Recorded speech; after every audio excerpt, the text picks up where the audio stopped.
شیر خدا علی المرتضیٰ حضرت مولا علی کرم اللہ تعالی وجہہ الکریم کوفے میں تشریف فرما تھے تو غلام سے کہنے لگے چل ذرا شاپنگ کرنے چلیں. کس سے؟ بول کے بتائیے. لے گئے ہو کبھی ملازم کو ساتھ؟ ہم تو ابا جی کو نہیں لے کے جاتے، حالانکہ ان کو کبھی کبھی لے جائیں تو انہیں بڑا اچھا لگے. کبھی کبھی والد صاحب سے کہیں نا کہ موسم بدل رہا ہو 2 جوڑے لینے چلے، ہم لے کے جائیں کبھی ان کو ساتھ بٹھا کے، ان سے کہ ابا جی آئیں میرے لیے کپڑے پسند کریں. ان بیچاروں نے بوڑھوں نے کیا پسند کرنا ہے، پر آپ ساتھ لے کے جائیں گے تو ان کا دل بڑا ٹھنڈا ہوگا. لیکن یہ کام بھی ہم یاروں کے ساتھ ہی کرتے ہیں، والد کو کہاں لے کر کے جاتے ہیں. مولا علی شیر خدا غلام سے فرمانے لگے چل نا یار کپڑے خریدنے. خادم کہتا ہے میں ساتھ گیا. حضرت علی نے 2 جوڑے خریدے. فرمایا آج 2 لینے بھی، ایک تیرا ایک میرا. کہتے ہیں ایک خاصا مہنگا لیا، ایک ذرا سستا لیا. میں فوراً سمجھ گیا مہنگا آقا کا ہے اور سستا اسی طرح ہی ہوتا ہے نا. مہنگا جوڑا آقا کا ہے اور سستا غلام کا ہے. کہتے ہیں تھیلے میں کپڑے ڈالے، میں نے اٹھائے، میں غلام تھا. وہ چوک آ گیا جہاں سے مولا علی نے اپنے حجرہ نور میں جانا تھا اور میں نے اپنے گھر جانا تھا. فرماتے ہیں وہ جگہ آ گئی. شیر خدا رضی اللہ تعالیٰ عنہ فرمانے لگے کہ لیا پتر میرے والا جوڑا مجھے دے دے، لا وہ میرے کپڑے مجھے دے دے. تو کہتے ہیں وہ بڑی ڈیفینیٹ تھی بات تھی، میں نے اسی وقت نکالا مہنگا جوڑا، جناب علی کو تھمایا. تو حضرت علی فرمانے لگے یہ تو نہیں میرا. یہ باتیں مزے کے لیے سنتے ہیں صرف، اگر ان کے سننے میں اتنا مزہ ہے تو اس پر عمل کرنے میں کتنا مزہ ہوگا، یہ بھی تو کبھی آپ محسوس کریں نا. حضرت مولا علی شیر خدا فرمانے لگے یہ نہیں میرا، میرا تو وہ دوسرا ہے. وہ کہتا میں نے ایک فلسفہ بیان کیا، ایک علت بیان کی، ایک لاجک میں نے بیان کی. میں نے کہا حضور آپ مہنگا پہنے کیونکہ آپ آقا ہیں، اور میں سستا پہنوں گا کیونکہ میں. تو حضرت علی نے فوری طور پہ حکم نہیں لگایا کہ نہیں تو دوسرا مجھے دے. عالم تھے نا، تو اس نے علت بیان کی تو پہلے اس کا وہ سبب توڑا، پہلے اس کی اس بات کا جواب دیا. دلیل کا جواب دلیل سے دینا چاہیے نا. کئی دفعہ لوگ دلیل کا جواب گالی سے دینے لگتے ہیں، یہ طریقہ غلط ہے. حضرت علی سے اس نے کہا ایک علت بیان، ایک سبب بیان. کہنے لگا حضور آپ چونکہ آقا ہیں تو آپ جوڑا پہنے مہنگا، آپ کپڑے استعمال کریں مہنگے، میں چونکہ غلام ہوں تو میں استعمال کروں گا سستے. تو حضرت علی کہنے لگے تو یہ والا فلسفہ نہ بیان کر، تو میرے والا کر.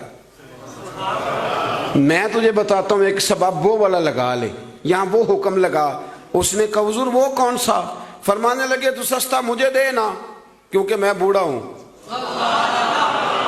اور تو مہنگا استعمال کرنا اس لیے کہ تو جوان ہے، اور جو جوان ہوتے ہیں وہ مہنگے کپڑے پہنتے ہیں. فرمایا یہ والا نقطہ یہاں لگا نا، یہ کلیہ یہاں استعمال کر. تو خادم کہتا ہے کہ حضرت علی نے مجھے شان بھی دے دی، اعزاز بھی دے دیا، اور مجھے بات بھی سمجھا دی. تیسری بات ہے اس کا بھی ضرور خیال رکھیں ہمیشہ اپنی زندگی کے اندر. آپ کو سکون ملے گا، آپ کو اطمینان ملے گا. ہم نا آرام پسند بہت ہو گئے. سب سے زیادہ ہمیں پریشان وہ بندہ کرتا ہے جو ہمارے آرام میں تھوڑا سا خلل ڈالتا ہے. اسپیکروں پہ پابندی کیوں لگی بھلا؟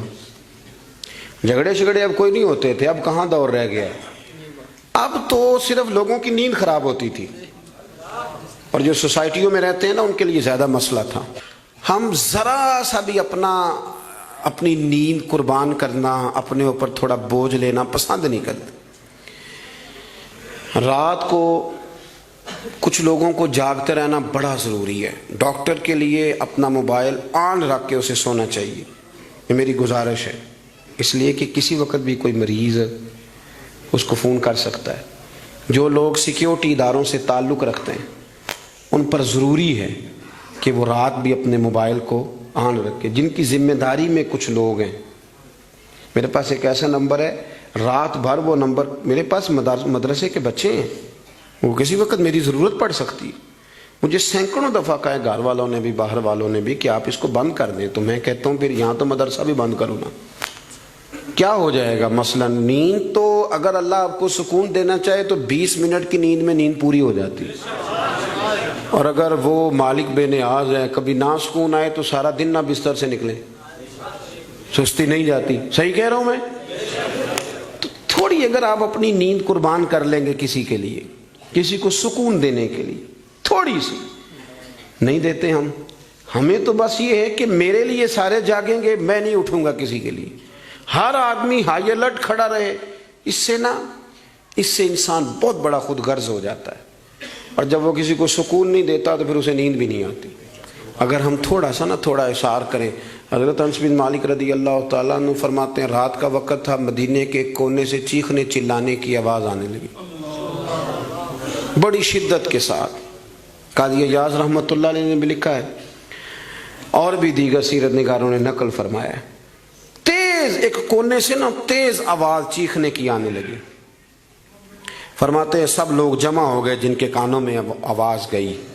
ہم نے نیزے، تیر، تلواریں، ساری چیزیں جمع کرنی شروع کر دی کہ ادھر جاتے ہیں اور جا کے دیکھتے ہیں وہاں کیا ہے. کہتے ہیں ہم تیاری کر چکے جب، اور ہم نے منصوبہ بنا لیا، اور جب ہم نے رخ پھیرا نا ادھر جانے کے لیے تو اللہ کے نبی صلی اللہ علیہ وسلم وہاں سے واپس آ رہے تھے. اور کہتے ہیں حضرت ابو طلحہ انصاری رضی اللہ تعالیٰ عنہ کے گھوڑے پر آپ سوار تھے اور گھوڑے کی پشت پر کوئی اور چیز نہیں تھی، یعنی کوئی کجاوا نہیں ڈالا، کوئی کپڑا نہیں ڈالا، ننگی پشت پر حضور سوار تھے، ہاتھ میں ایک نیزہ تھا. اور حضور اکیلے گئے، اکیلے واپس آئے اور آ کے فرمایا بھی سو جاؤ، کوئی پریشانی کی بات نہیں. وہ جانور لڑ پڑے تھے، میں دیکھ آیا ہوں، کچھ بھی نہیں ہے، سارے آرام سے سو جاؤ، کوئی ایسا مسئلہ نہیں. حضرت انس کہتے ہیں باقی تو ساری دنیا سو گئی تو میں ساری رات سوچتا رہا کہ محبوب تو ہماری سوتے ہوئے بھی نگہبانی فرماتے. جو حضور سب سے پہلے چلے گئے، دیکھ کے لوٹ بھی آئے، اس کا مطلب ہے کہ سرکار جاگ رہے تھے. حضور نے ویسے بھی فرمایا ہے کہ میری آنکھیں بند ہوتی ہیں، دل میرا بیدار ہی رہتا ہے. آپ یقین کریں اتنی خود غرضی، وہ پھر آہستہ آہستہ وہ خود غرضی. ہم پہلے خود غرض ہوتے ہیں، اپنے ابا جی سے کہتے ہیں کہ اب میرا گزارا نہیں ہوتا، میرے بھی بچے ہیں. یہاں سے ہم آغاز کرتے ہیں خود غرض ہونے کا. پھر کچھ عرصے کے بعد ہمارے بچے ہمیں کہنا شروع ہو جاتے ہیں کہ ابا جی اب ہمارا گزارا نہیں ہوتا، ہمارے بھی تو بچے ہیں نا.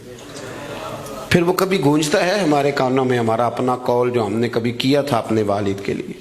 اپنی زندگی میں اگر آپ عاجزی لے آئیں، انکساری لے آئیں، حسد چھوڑ دیں، پیار لے آئیں، رشک لے آئیں، اپنی زندگی کے اندر تھوڑا سا کسی کے لیے ایثار کرنا شروع کر دیں، قربانی دینا شروع کر دیں، تھوڑا سا اپنے اوپر ہلکا سا بوجھ ڈالیں، تو شاید وجود تھوڑی دیر کے لیے تھک جائے لیکن روح کو بڑی آسودگی حاصل ہوگی، دل آپ کا سکون میں آ جائے گا. آپ ایسے محسوس کریں گے کہ میں اصلاح پذیر ہو گیا ہوں، میرے باطن کے اندر جو میل کچیل تھے وہ چھٹنے لگے، وہ دھبے اب آہستہ آہستہ کر کے دور ہونے لگے. آپ کی اس محفل میں بھلا مہمان خصوصی کون ہے؟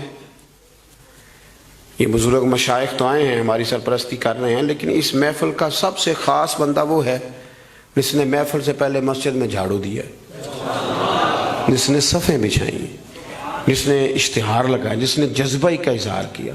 اس بیچارے کی شاید فوٹو بھی نہ آئے، شاید بہت سارے لوگوں سے جانے بھی نہ، لیکن میں نہیں جانتا، حضرت نہیں جانتے، مفتی صاحب نہیں جانتے، پر جس رب رسول کے لیے کیا وہ تو جانتے ہیں نا. اچھا وہ میں نے اس طرح کے کارکنوں کو اکثر دیکھا ہے کہ وہ دور کھڑے مسکرا رہے ہوتے ہیں محفل کو دیکھ کے، میرا جلسہ بڑا کامیاب ہو گیا، دیکھو جی میری محفل. ان کو جو آسودگی حاصل ہوتی ہے نا دوسروں کو صفے بچھا کے دینے میں، اعزاز دینے میں، محنت کرنے میں، شہرت تو کسی اور کی ہوئی، پوسٹر پہ نام تو میرا لگا، فوٹو تو میری لگی، اس بندے نے کیا کمایا؟ اس نے اپنے دل کا سکون حاصل کیا، اس نے راحت کمائی، وہ ٹھنڈا ہوا، اسے اللہ تبارک و تعالیٰ نے سکون کی دولت دی. وہ رات کو جب سوئے گا تو کہے گا میں نے کمال نہیں کر دی، حالانکہ کسی کو کوئی پتہ نہیں. اس کی وہ جو ساری باتیں ہو رہی ہیں وہ رب رسول کے ساتھ ہو رہی ہیں، اللہ نبی. یہ والا سکون تلاش کریں، پھر آپ دیکھیں کتنی جلدی اللہ تعالیٰ آپ کے دل کو سکون دیتا ہے. یہ زیادہ دور نہیں ہے، یہ بہت مشکل کام نہیں ہے، کوئی چلے مجاہدے کرنے والا کام نہیں، یہ تھوڑا سا دل کی نگرانی کرنے والا کام.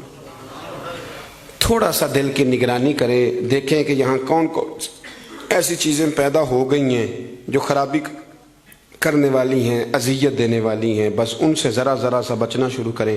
پھر دیکھیں اللہ تبارک و تعالیٰ کتنی آسانی عطا کرتا ہے۔ دعا کرتا ہوں جو میں کہہ سکا میرا مالک اسے قبول فرمائے۔